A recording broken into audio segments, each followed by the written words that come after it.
Graça e paz, irmãos. Que bom estarmos juntos mais uma vez. Que Deus abençoe a sua vida, os seus planos, os seus sonhos, a sua família, que te dê saúde, que te dê paz. Eu quero abençoar a sua vida com um versículo do livro que hoje estaremos estudando. Neemias capítulo 8, finalzinho do verso 10 diz: A alegria do Senhor é a nossa força. E que realmente a sua vida seja inundada dessa alegria, da disposição, da vontade de louvar, de agradecer e de viver essa vida que o Senhor tem nos confiado. Temos momentos difíceis? Temos. Temos momentos de êxtase, de contemplação, de chorar diante da presença de Deus, de experimentar assim algo maravilhoso? Temos. Mas que a alegria do Senhor seja força na sua vida para todos os momentos, os bons, os ruins, que você se sinta realmente amparado pelo Senhor. Estamos na nossa campanha 70 vezes 7. Estamos estudando o amor e o perdão de Deus. E como já falei, hoje será a vez do livro de Neemias, uma vez que estamos estudando um livro da Bíblia por dia. Até o fim do ano, se Deus quiser, passaremos todos os 66 livros da Bíblia e poderemos meditar um pouquinho sobre o amor e o perdão de Deus em todos os livros da Bíblia. O livro de Neemias é muito interessante. Ele tem algo a contar para você que eu quero destacar nessa manhã. Todos os livros históricos demonstram a ação de Deus ao longo da história. Os livros históricos do Antigo Testamento começam em Josué e vão até Esther, que será o livro que estaremos estudando amanhã. E eu quero te desafiar, eu quero te convidar mais uma vez, eu quero insistir com você. Leia esses livros, leia o livro histórico, leia o livro de Neemias. São leituras muito agradáveis, são leituras dinâmicas, mostra como Deus vai agindo ao longo da história, e não apenas um livro de contemplação, um livro de um momento parado, onde alguém meditou sobre o Senhor, que é maravilhoso também. Mas esses livros, eles demonstram a ação de Deus nas grandes e nas pequenas coisas, no decorrer das coisas acontecendo, no decorrer da história. Eles contam como Deus age e de forma tão maravilhosa como Deus faz aquilo que só Ele pode fazer. Por isso eu te convido, leia o livro de Neemias. Ele foi um livro escrito pelo próprio Neemias e provavelmente depois compilado, editado pelo cronista, por algum autor, provavelmente Esdras. Esdras foi contemporâneo de Neemias. No capítulo 8 narra os dois juntos na leitura da lei para o povo. E Esdras escreveu o livro de Esdras, provavelmente, não se tem certeza, escreveu o livro de Crônicas, e ele deve ter sido o editor de todos esses três livros. Mas o livro de Neemias é um relato pessoal, é um relato do próprio Neemias, aproximadamente lá para o ano 445 até 432 a.C. Veja como um texto tão antigo pode falar tanto aos nossos dias hoje. Por isso eu te convido a ler esse livro. Ele mostra como Deus cumpre suas promessas de graça, como a providência divina estava lá no momento da restauração e do sacrifício no templo. Ele mostra como a mão de Deus guiou a história e a vida do povo, mesmo em meio à adversidade. Afinal de contas, o livro de Neemias conta uma história que começa justamente com Neemias pedindo informações. Neemias era copeiro do rei, lá em Suzã. Ele havia sido levado cativo, ele era um daqueles provavelmente que havia sido levado cativo, ou até que já nasceu em cativeiro. O povo passou 70 anos no cativeiro. Provavelmente Neemias já nasceu nesse cativeiro. E ele simplesmente não tem notícia da sua cidade, da cidade dos seus pais. E ele pergunta, quando vem uma caravana de alguns judeus que não foram levados cativos, e do seu irmão, ele diz, Anani, ele fala, e aí, como é que está o povo que ficou lá, que não veio cativo? Como é que estão a cidade?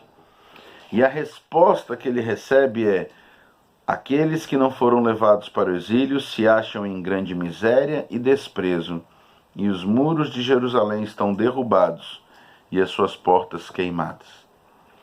Você já ouviu falar da palavra misericórdia?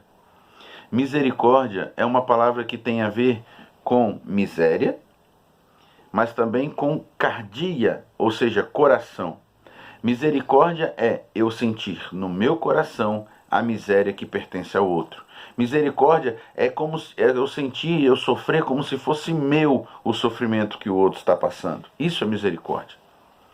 Quando Neemias ouve as palavras de que tudo estava desolado e que o muro e as portas haviam sido queimados, o muro estava derrubado, ele diz no versículo 4 do capítulo 1: Então eu me assentei e chorei e lamentei por alguns dias, e estive jejuando e orando perante o Senhor Deus. E ele pede a Deus que liberte o povo dessa situação de sofrimento, pede a Deus que traga de volta o povo para a sua terra. Neemias profetiza o retorno do povo também, assim como Moisés havia dito, e ele lembra ao Senhor, inclusive, Deus não havia esquecido, obviamente, mas ele fala: olha, Senhor, o Senhor disse, através do teu servo Moisés, que quando nós pecássemos, nós seríamos exilados, nós perderíamos a terra, mas quando nós nos arrependêssemos, o Senhor nos traria, mesmo do mais longínquo lugar, o Senhor traria de volta. Então age, Senhor, e permita que eu ache graça diante dos olhos do rei. Porque, afinal de contas, Neemias era um escravo. Ele não podia simplesmente resolver voltar para Jerusalém e fazer o que fosse necessário. Ele precisava de autorização. Ele era copeiro do rei. Ao mesmo tempo, Neemias não precisava nem se importar. Ele estava vivendo lá a vida dele, provavelmente ele sempre nasceu lá, era a vida que ele conhecia. Ele não era um escravo que sofria tanto assim, ele tinha acesso ao rei, ele era de confiança do rei, ele deveria ter uma certa liberdade, ele deveria comer da casa do rei, das coisas do rei, ou seja, do bom e do melhor, ele deveria viver no palácio.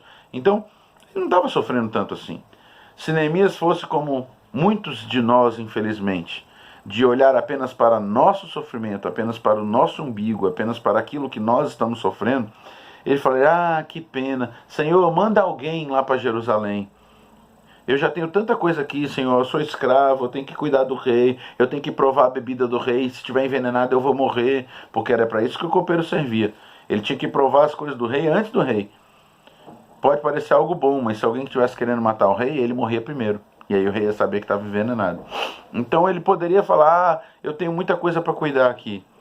Mas ele pede a Deus uma oportunidade de falar com o rei e de pedir autorização ao rei para voltar e ajudar no que fosse possível e necessário. Deus abre essa porta, o rei autoriza Neemias e ele volta. Quando ele chega lá, ele faz uma inspeção e ele percebe a situação trágica que estava o muro, as portas, tudo. Neemias reúne o povo e diz: olha, vamos reconstruir o muro. Não é possível. Toda vez que Jerusalém começava a erguer alguma coisa, os inimigos vinham e levavam o que queria. Não tinha muro, não tinha proteção. Então fala: vamos construir o muro. E ele reúne o povo e a boa mão do Senhor estava com Neemias. A verdade é essa. Só que Neemias encontrou resistência dentro do povo e encontrou resistência externa. Tobias e Sambalate eram caras que dormiam no porão do templo. Pessoas que se diziam: nós temos a melhor das intenções, se a gente fizer isso, o rei vai achar que nós estamos querendo nos revoltar contra ele. Mas na verdade eram cobras, eram pessoas venenosas, eram pessoas que não precisavam estar no meio do povo. E pessoas que Neemias precisou ignorar, precisou bater de frente e precisou se desviar dos seus falsos conselhos. Também os reis inimigos, os povos inimigos se reuniram contra Neemias. Meus queridos, a gente vê a história de Neemias e a história de Neemias é fantástica. Ele reúne o povo e em 52 dias o muro estava reconstruído. Parece fácil, né? Ele foi lá, trabalhou e resolveu. Mas quando você olha o que aconteceu, hoje, olhando para trás, você fala assim: em 52 dias foi rápido. Primeiro, por que ninguém tinha feito então? Porque não era rápido e não era difícil. E não era fácil. Era impossível, não era nem mesmo difícil, era impossível. Sem a boa mão do Senhor sobre Neemias, os inimigos teriam derrotado o povo, teriam derrubado novamente os muros e eles teriam fracassado, como tantas vezes provavelmente deveriam ter tentado já. Ninguém gostava de ter os muros derrubados e viver sem proteção. Mas como Deus estava com Neemias, o serviço foi acabado em 52 dias. Mas eu quero falar uma coisa para você. Eu disse no começo que as coisas vão se desenvolvendo e que a alegria do Senhor é a nossa força, mesmo nos momentos de lutas. E Neemias passou por isso de uma forma muito clara. Quando você lê lá no capítulo 3, 4 e 5, sobre as coisas que aconteceram, até o 6, até terminar a construção do muro, você vai ver que chegou um ponto que as ameaças eram tão reais e tão grandes que Neemias precisou separar o povo. Metade ia vigiar, metade ia trabalhar. Ou seja, aqueles que estavam vigiando depois trocavam, né? Vinham trabalhar para esse aqui vigiar. O povo não tinha mais sossego.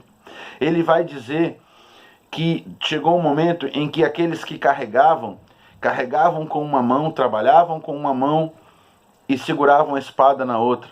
Aqueles que trabalhavam na obra, trabalhavam com a espada na cintura. Ele mostra que as pessoas dormiam de roupa, prontos inclusive para guerrear, com a espada do lado. Eles enfrentaram ameaças reais, eles enfrentaram o medo de serem invadidos, de serem mortos, de serem massacrados. Mas ele não parou a obra. Ele venceu porque ele sabia que Deus estava com ele. Inclusive, uma passagem que eu gostaria de destacar rapidinho para você é no capítulo 6, os inimigos ouviram que havia edificado o muro, mas ainda não tinha as portas, só que o muro já não tinha mais brechas. Neemias fechou as brechas, e eu quero te convidar primeiro a fechar as brechas daquilo que na sua vida tem servido para que o diabo, para que o inimigo venha e traga desolação, e traga pecado, e tragam coisas ruins sobre a sua vida. Mas eles, se fazendo de bonzinhos, disseram: olha, venham, vamos nos encontrar, vamos conversar, vamos resolver essa situação. E Neemias disse: olha, eu estou a fazer uma obra muito grande e eu não posso descer para conversar. Por que eu ia parar a obra e ir bater papo com vocês? Neemias precisou ignorar, inclusive aqueles falsos. Venha, vamos conversar. Olha, o rei está achando que você quer se tornar o novo rei, por isso que você quer fazer o muro. E Neemias disseram: olha, tudo isso aí é coisa que vocês estão inventando. É do seu coração que está saindo. E Neemias diz: porque eles procuravam atemorizar-nos, dizendo: as suas mãos largarão a obra e não se efetuará. Agora, pois, ó Deus, verso 9 do capítulo 6, fortalece as minhas mãos. Neemias não parou a obra. Neemias correu para o Senhor. Neemias entregou todo o resto mais nas mãos de Deus, e ele tinha um propósito, ele queria cumprir um propósito. Ele precisava reedificar o muro, ele precisava proteger novamente a cidade, ele precisava fechar as brechas. E em 52 dias o muro foi concluído. Eu espero que você esteja vigilante e que você seja, assim como eu, que nós possamos ser como Neemias, vigilantes, focados. Eu preciso fazer algo, o Senhor tem me dito o que fazer, então eu vou fazer. Tem pessoas que vão criticar, tem pessoas que vão me atacar, tem pessoas que vão me acusar. Eu não vou parar nem para discutir com essas pessoas, eu preciso fazer uma obra, a obra que eu estou fazendo é grande. Por que eu ia parar essa obra? Peça ao Senhor, fortaleça, Senhor, as minhas mãos, e que a misericórdia do Senhor, e que a misericórdia demonstrada principalmente através do amor e do perdão de Deus, porque aquele povo foi levado cativo porque eles haviam pecado, mas Deus prometeu e cumpriu, e Neemias conseguiu restaurar o muro. Que Deus nos abençoe. Amém.